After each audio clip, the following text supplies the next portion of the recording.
Hi, I'm Tom. I'm the owner and director of Robotic Vision. We're the designer and manufacturer of the OFDA fibre measurement instruments. In this video, I'll be going through the OFDA 2000s and how to use them in their various measurement modes.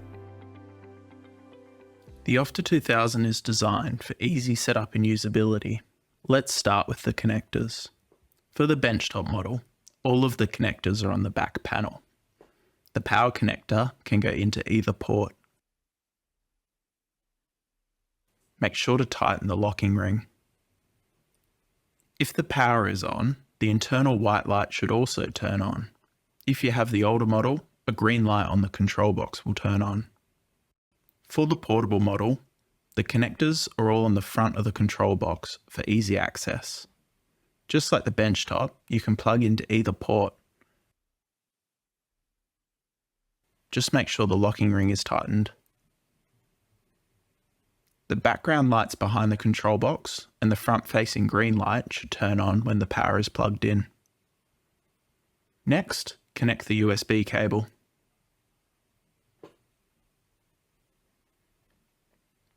For the portable model, you can place the cables over the cable management hook to keep them out of the way during use. The USB cable goes from the OFDA straight into the computer, not into a hub. Try to limit the number of USB accessories connected to the computer to avoid overloading the USB bus, which could negatively impact the OFDA's operation. Once everything has been connected, start the OFDA program. This will take you to what we call the blue screen. The blue screen is designed to give you all the information you need at a glance. The most important information is all in the top left corner in the diameter section. Mean is the average fibre diameter in microns for that sample. CV and SD are indicators of the distribution of the sample. Comfort factor is the percentage of fibres under 30 microns. And the number of fibres is how many fibres were used to calculate the above metrics. In the curve section, the number of fibres refers to the amount of fibres used for that curvature measurement. The mean is the average curvature of that sample in degrees per millimetre. The instrument section shows information about the OFDA. The number of fields is how many images were used to analyse in that measurement. Focus is how sharp the image is. More on this later. Density of fibres is critical for monitoring the quality of the sample preparation. Also, more on this later. At the bottom of the screen, you can see the histograms for diameter and curvature. For the diameter histogram, the horizontal axis is displayed in microns, whereas the vertical axis shows the current count of how many fibres were measured at that particular micron. The first mode of operation we will look at is called clean snippet mode, or commonly referred to as 70mm glass slide mode. It is designed to be used with clean fibres. The concept is to prepare a sample by distributing fibre snippets onto a glass slide, where the individual fibre snippets can then be measured. Fibre snippet mode was originally developed with the OFDA 100. The OFDA 100 is the first OFDA instrument. By cutting and spreading these fibres, it allows us to see many individual fibres and gather large amounts of data in a short time, increasing the accuracy and repeatability of measurements. The guillotine is used to cut fibres into snippets. It is a precision-engineered accessory. Over time and with use, the blade may become dull. If you need a replacement or an upgrade, please let us know. The latest model features a magnetic tray that locks into the frame.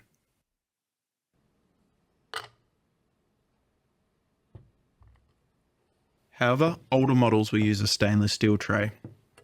Both options work well.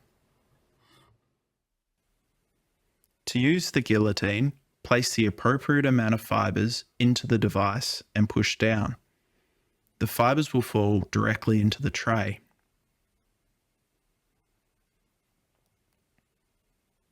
Between every sample, the guillotine should be thoroughly cleaned to avoid cross-contamination.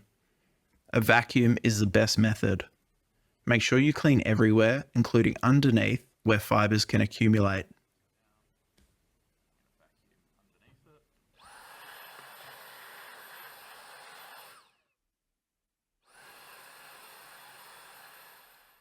After we've cut the snippets, we need to be careful of the way they are handled.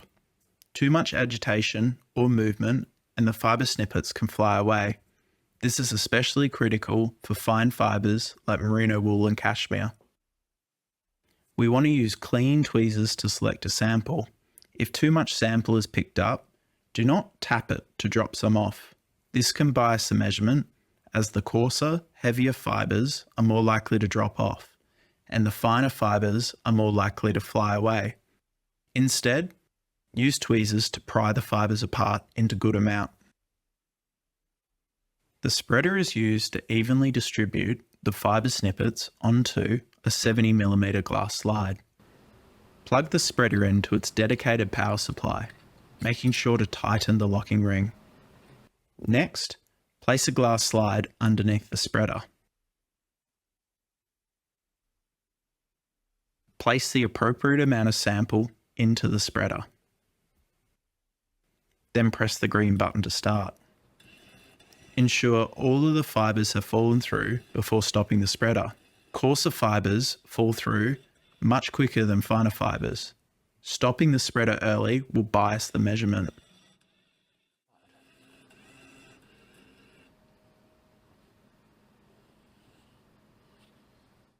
Over time, the steel mesh may wear down and need replacement. Check the mesh by feeling it. It should feel rough around the holes. If it feels smooth, please contact us for a replacement. It is also critical to clean the spreader between tests to avoid any cross-contamination. Ideally clean with a vacuum with a nozzle. Make sure to get into the sample area as well as underneath. The glass slides are made from specially sourced glass that is extremely flat.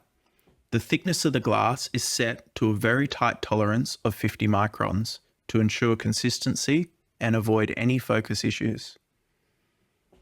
As a glass slide is used, it can develop scratches from sand and dust.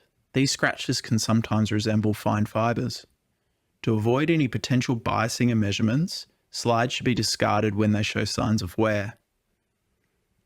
After a glass slide has had a sample distributed, be very gentle when closing the slide. If the slide is closed too quickly, fibres can fly out and bias the sample.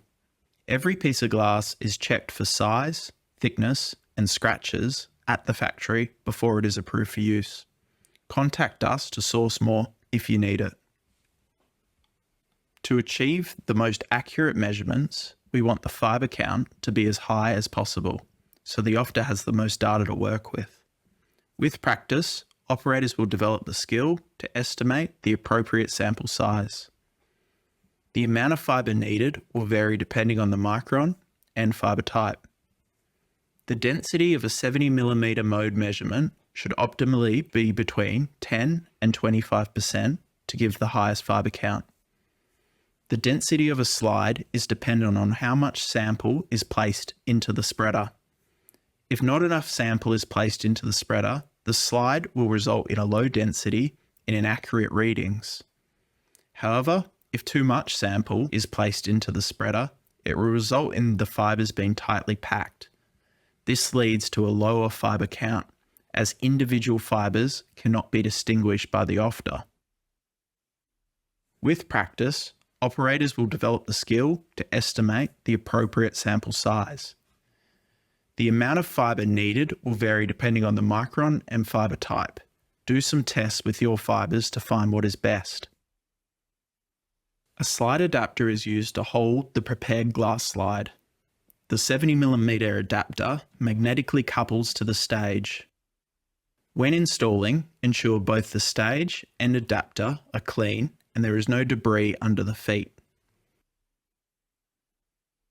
To use the adapter, push down on the hinge while inserting or removing the slide with your other hand.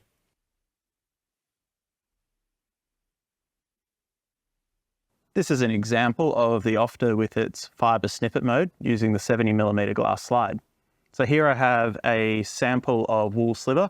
So I'm going to chop this up with the guillotine. This is thick enough where one firm cut is enough sample. So that gives us some sample here. Then I'm going to put the slide into the spreader. I'm going to carefully put the appropriate amount of fibre into the spreader.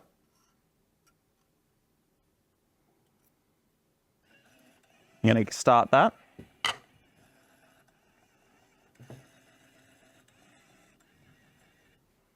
This wool is quite fine, so it won't take very long to spread through.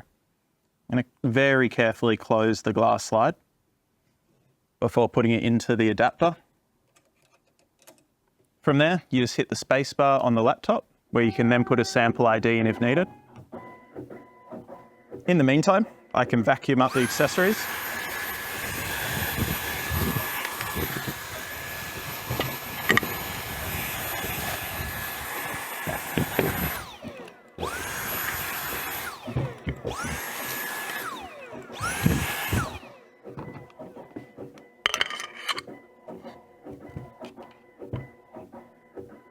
Measurement takes roughly 30 seconds and will do between 10 and 20,000 fibres measured.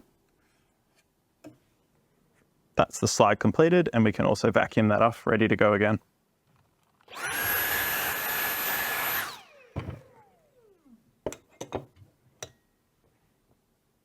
Fiberglass slide mode was originally developed for measuring greasy, mid-side samples inside the shearing sheds of Australia. Since there is no glass to smudge, there is no problem with using dirty or greasy fibres. The slide itself is made from fiberglass because it is an extremely durable material. They magnetically latch shut and also magnetically lock to the stage. Your set of slides are matched to each other to ensure a repeatable focus. The preparation fan is used to hold fibres in place when laying them onto the slide. It also helps dry any fibres that contain moisture above atmospheric conditions. It can be opened to be cleaned, and you can turn the fan on or off via the switch on the back. The power plugs into the OFDA control box. Don't forget to tighten the locking ring. The most common use for this measurement mode is to be able to see the average micron along a length of an animal staple. We know as conditions change, micron can also change. Factors like weather, feed levels, and stress can affect the micron during the year. By laying the sample in line with the tip to the top of the slide, it allows us to see this profile change and use this data to either feed back into production or to give us information such as mid-break potential in later processing. We create micro staples by pulling apart a staple and then laying them in. We want a good, even spread. Fiberglass slide mode gives a unique measurement result. This is the diameter along the staple. This shows us the average diameter at a certain distance along the sample. This graph is potentially the most critical feedback for growers, as it can show how the micron changes during the year, how autumn versus spring shearing affects the profile, and even how wool will behave in later processing with its mid-break potential. In this example, we can see an average of 15 microns at the tip, around 19 microns in the middle, and 21 microns at the end, 65 millimeters from the tip. This shows us how relying on a single micron average for a whole staple can be misleading when a true representation of the sample is desired. This mode isn't just for wool. We can use this with any fibres to calculate the micron and curvature without the preparation needed for the 70mm mode. This measurement mode provides a quick and easy way to measure fibres like hemp, alpaca, or even non-wovens. Just like the 70mm mode, a good density level will increase the fibre count, which gives a more repeatable and accurate result. The ideal method of laying out the fibres and how much to put down depends on your specific fibres. We recommend trying with less, then increasing the amount until you see the fibre count drop. This will give you a goal fibre count to work towards. When grease naturally forms on animal fibres, they appear bigger under the machine vision view. We need to subtract this amount of grease to get a true micron value. The amount to subtract is known as the GCF. The amount of GCF depends on the type of animal and may also depend on how coarse the fibres are. Further details and the method to obtain GCF will be outlined in detail in another video. Just like when you take a photo with your phone and it needs to focus on what you're looking at, the OFDA needs to focus on the fibres. To do this, the arm moves up or down to the correct distance away from the fibres. On the blue screen, there will be a focus number. The optimal value for this number depends on a few factors, such as the model of OFDA and the diameter of the fibres you are measuring. However, a lower number is always better. The better the focus, the more fibres the OFDA is able to see and will include in its measurements. The OFDA is able to automatically set its focus level. To do this, follow the on-screen instructions.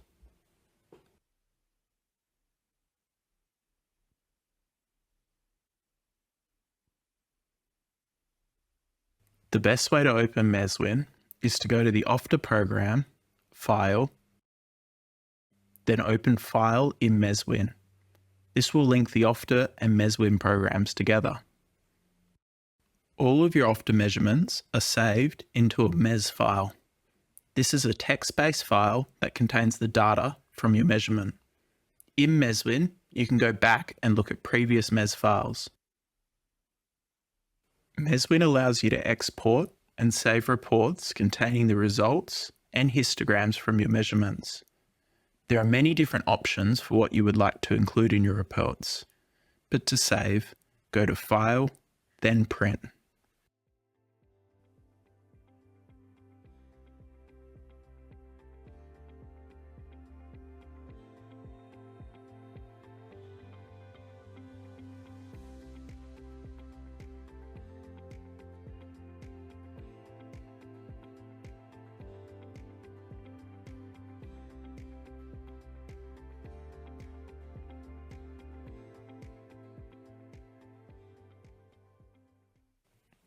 It is also simple to export your data in a CSV format. This can then be opened in Excel or connected with any custom software solution to suit your needs. This is especially useful for researchers who wish to further analyze the data. To get a CSV file, go to Convert and then Start.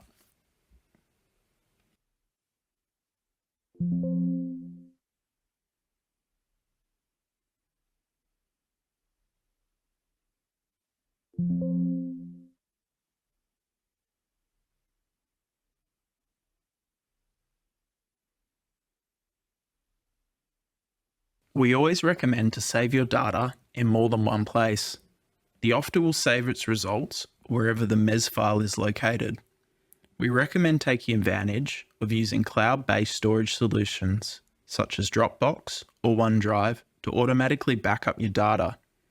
If this is not possible, always back up your data in another location, such as a portable USB hard drive.